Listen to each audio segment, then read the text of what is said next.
कहते हैं वक्त सब कुछ बदल देता है, मोहब्बतें, ख्वाब, शहर, सब कुछ। मगर कुछ चीजें वक्त से नहीं मिटती, बल्कि वो वक्त को चीर के जिंदा रहती हैं। मैं आज एक ऐसी ही जगह पर खड़ा हूं, हड़प्पा, जहां ईंटों ने तारीख लिखी, जहां खामोशी चीखती है, जहां हर पत्थर अपने अंदर 5000 साल का राज छुपाए बैठा है। ये जमीन सिर्फ मिट्टी नहीं, ये इंसान की इब्तिदा का गवाह है, एक ऐसी तहजीब का जो हमसे कहीं ज्यादा मुनज़्ज़म, ज्यादा बाशऊर और ज्यादा इंसानी थी।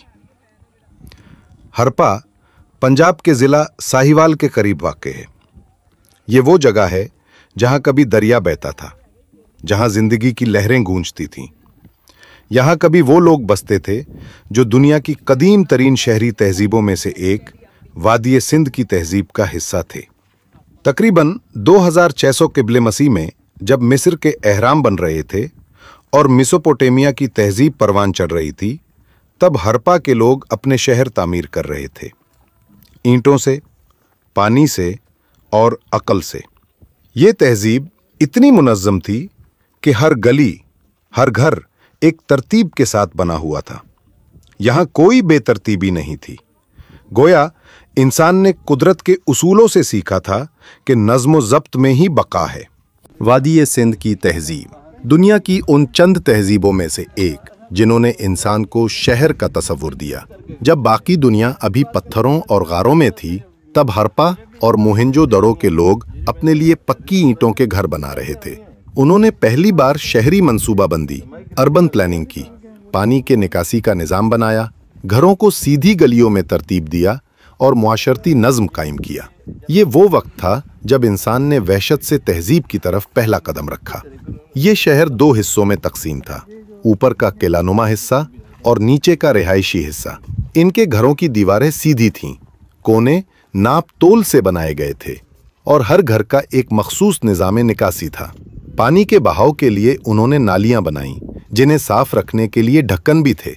5000 साल पहले ये सब कुछ सोचना, बनाना एक नाकाबिले यकीन हकीकत लगती है। ये लोग सिर्फ ईंटें जोड़ने वाले नहीं थे, ये साइंसदान थे जो फितरत के उसूलों को समझकर जीते थे। यहां जिंदगी धीरे धीरे मगर नज़्म के साथ बहती थी। लोग सुबह खेतों को जाते, बाजारों में खरीदो फरोख्त होती और शाम को घरों में चिराग जलते। हड़प्पा के लोग फनकार थे। वो बर्तन बनाते जिन पर खूबसूरत नक्श होते, जेवरात बनाते, तांबे, चांदी, सोने, मोतियों से।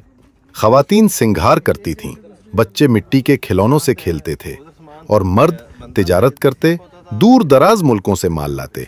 इनके पास तहरीर थी, अलामात थीं। और हड़प्पा के लोग न सिर्फ कारीगर थे बल्कि फनकार भी थे। इन्होंने पत्थर, मिट्टी और कौंसी से जेवरात, बर्तन और मुजस्समे बनाए। इनके पास तहरीर भी थी, एक ऐसी ज़बान जिसे आज तक कोई पढ़ नहीं सका।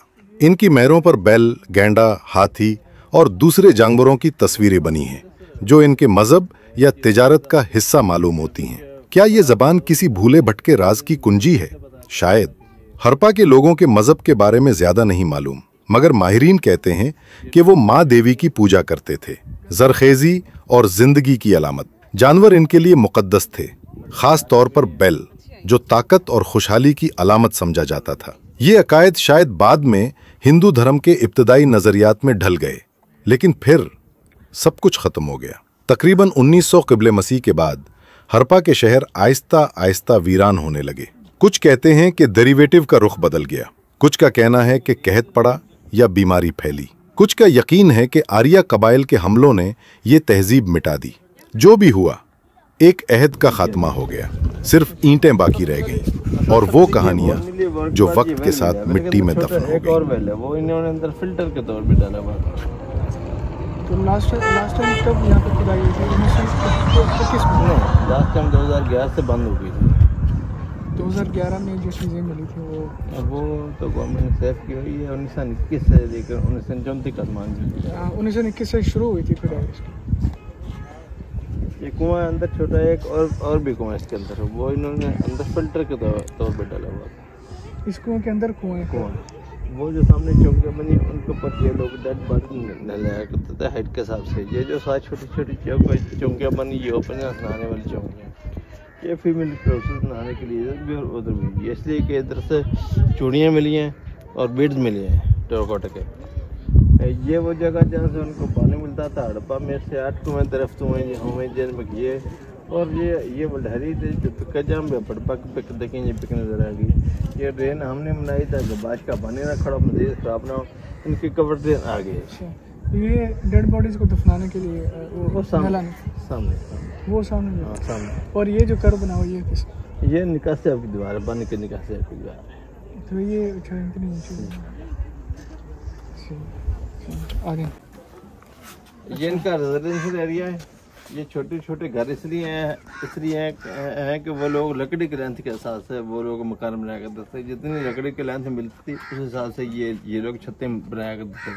आजकल तो जितनी मर्जी लेंथ मिल सकते हैं ना लकड़ी की, लेकिन उस पीरियड में जितनी लेंथ मिलती थी। और ये सामने इनके कवर ड्रेन है। ये दुनिया का जदीद सेवर निज़ाम सबसे पहले इन्होंने मुतारफ करवाया था। ये जो सामने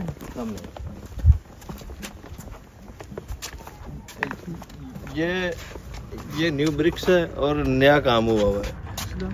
नक्शा जी वही है, नक्शा जी वही है। ये ऊपर नया काम हुआ है और ऊपर नया काम हुआ है। नक्शा जी वही है क्योंकि ब्रिक्स खराब हो जाती है इसलिए नहीं ब्रिक्स लगाई है। ब्रिक्स भी उसी साइज के बनवा के तो स्पेशल लगाई गई हैं। अपन ब्रिक्स थी ये जो ब्रिक्स सारी ये ओरिजिनल उसी नहीं नई ब्रिक्स लगाई गई हैं। अच्छा जो पहले वाली जो थी वो खराब हो जाती है ना, ओपन है तो खराब हो जाती है। ये इनकी कवर ड्रेन है। ये सामने कौन सी ड्रेन कवर ड्रेन ये उस पीरियड में सबसे पहले इन्होंने मुतारफ करवाया था कवर ड्रेन का सिस्टम। ये सामने इसके अंदर नाली है नीचे। हमारे यहाँ तो आजकल गटर या ओपन नाली हैं, तो ये उस पीरियड में भी आज से 5-10 साल पहले भी कवर नाली होती थी। ईंटों के नीचे नाली नीचे नाली। ठीक है।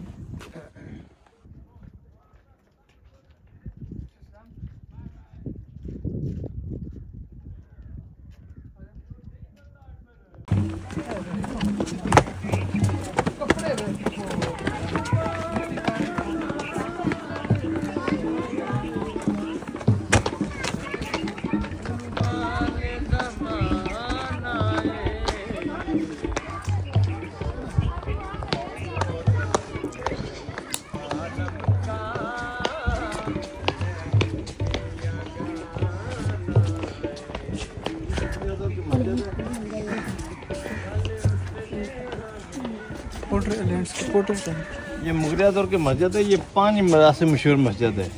ये हड़प्पा दौर का टीला साहब देती के ऊपर मस्जिद बनाई गई थी। ज़्यादातर ब्रिक्स यहाँ से उठा के लगाई गई हैं। कुछ थोड़ी मकदार में मुगलिया दौर के ब्रिक्स लगे होंगे।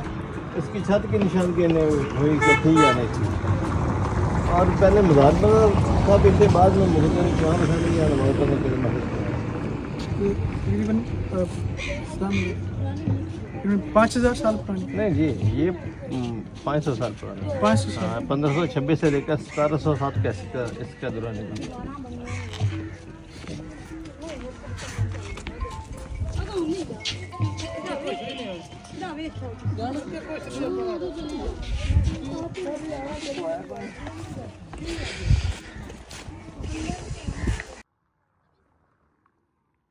1920 की दहाई में जब बरतानवी माहिरीन ने यहां खुदाई की तो उन्होंने वक्त का पर्दा चाक किया।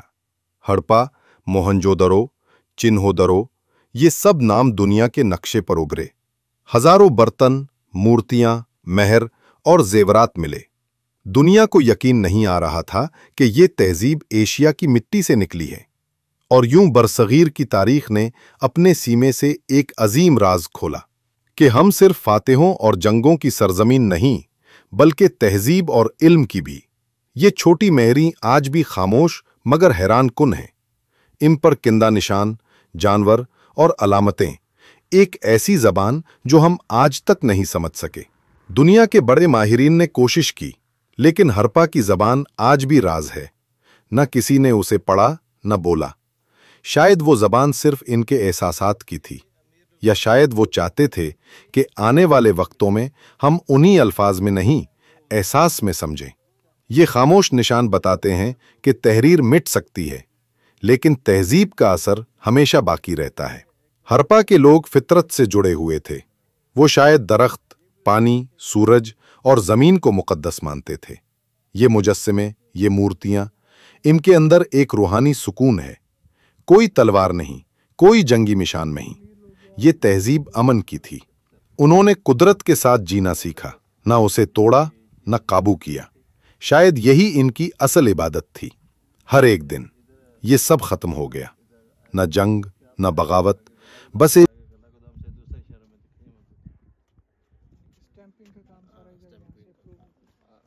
मैं इन खंडरात के दरमियान खड़ा सोचता हूं, क्या हम भी किसी दिन ऐसे ही मिट्टी में दब जाएंगे?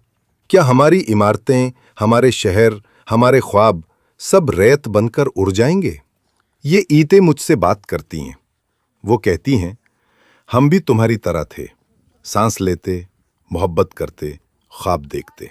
हमने भी अपने कल के लिए मंसूबे बनाए। हमें भी यकीन था कि हम हमेशा रहेंगे, मगर वक्त ने हमें सिखा दिया कि हमेशा कुछ नहीं रहता। हरप्पा हमें याद दिलाता है कि असल तरक्की इमारतों में नहीं, बल्कि इंसानियत में है। हमने टेक्नोलॉजी बना ली, मगर ताल्लुक खो दिया। हमने दुनिया को छू लिया, मगर दिलों को भूल गए। हमने बुलंद इमारतें बनाई, मगर किरदार जमीन पर ही रह गया। हमने रफ्तार बढ़ा दी, मगर मकसद खो दिया। ये मिट्टी, ये ईंटें, ये खामोशी सब हमें आईना दिखाती हैं कि जब इंसान अपनी जड़ों से कट जाता है तो उसकी बुनियादें खुद उसको निगल लेती हैं। हरप्पा सिर्फ एक खंडर नहीं, ये एक सबक है कि इल्म और तहजीब का कोई मतलब नहीं अगर दिलों में एहसास, रहम और रब्त न रहे। मैं सोचता हूं, अगर हजारों साल बाद कोई और हमारी तहजीब के खंडरात पर खड़ा हो तो वो हमारे बारे में क्या कहेगा? क्या वो कहेगा कि ये लोग तरक्की याफ्ता थे, या ये कि ये लोग भूल गए थे कि इंसान होना सबसे बड़ी तहजीब है? हर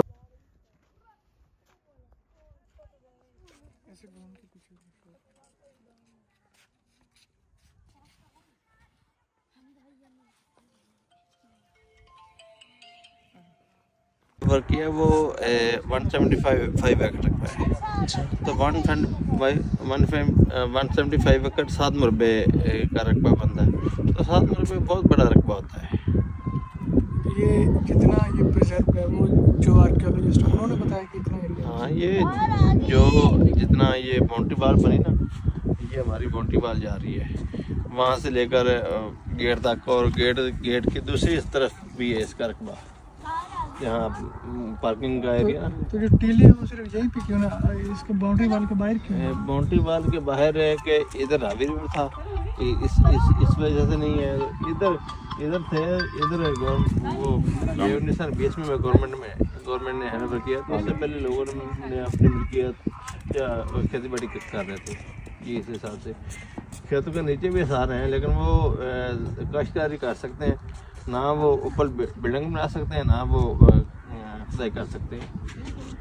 ये जो आप घर देख रहे हैं, ये हैंडओवर होने से पहले की आबादी है। ये गवर्नमेंट ने 1920 में इनके नीचे भी आसार हैं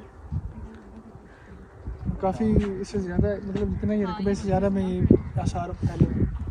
इधर आसार थोड़े हैं क्योंकि माउंट के ऊपर ही है ज़्यादा। इधर आसार हैं लेकिन वो थोड़े बहुत हैं। किसी जगह पे आसार निकल आते, किसी जगह पे नहीं निकलते। ज़्यादा आसार किस चीज़? ज़्यादा आसार ये बाउंड्री वाल के अंदर ही है। इधर भी आसार थे, वो महकमे ने जगह खरीदी है, खरीद के।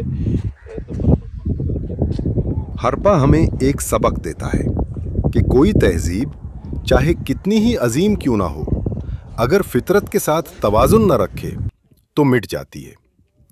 ये ईंटें, ये टूटी हुई दीवारें, ये खामोश फजा सब गवाह हैं। इंसान ने दरिया के साथ जिंदगी बनाई, और जब दरिया नाराज हुआ सब बह गया। ख्वाब भी, शहर भी, नाम भी। वक्त ने हड़प्पा से यह वादा नहीं किया था कि वो हमेशा कायम रहेगा। वक्त सिर्फ उन्हीं को बाकी रखता है जो जमीन, पानी, हवा और इंसान के साथ इंसाफ करते हैं। ये ईंटें हमें याद दिलाती हैं कि इंसान आर्जी है, मगर उसके आसार, उसके ख्वाब, उसकी कहानियां हमेशा जिंदा रहती हैं। हम चले जाते हैं, मगर हमारे अमल बाकी रह जाते हैं। हम फना हो जाते हैं, मगर हमारी नीयतें, हमारे नक्श वक्त की रेत में कंदा रहते हैं। शायद यही हड़प्पा का असल पैगाम है कि इंसान अगर खुद को फितरत से अलग समझने लगे तो वो अपनी बुनियाद खो देता है। पानी के बगैर जमीन बंजर हो जाती है और रूह के बगैर इंसान भी। हड़प्पा हमें बताता है कि तरक्की उस वक्त बर्बादी बन जाती है जब इंसान खुद को खालिक समझने लगता है। जब इमारतें बढ़ती हैं मगर कदरें घट जाती हैं। जब मशीनें चलती हैं मगर दिल रुक जाते हैं। जब इल्म बढ़ता है मगर शऊर मर जाता है। ये खंडरात कह रहे हैं। मैं जब वापस मुड़ता हूं तो सोचता हूं, वक्त सब कुछ मिटा देता है लेकिन कहानियां नहीं। और हड़प्पा एक ऐसी कहानी है जो कभी खत्म नहीं होगी।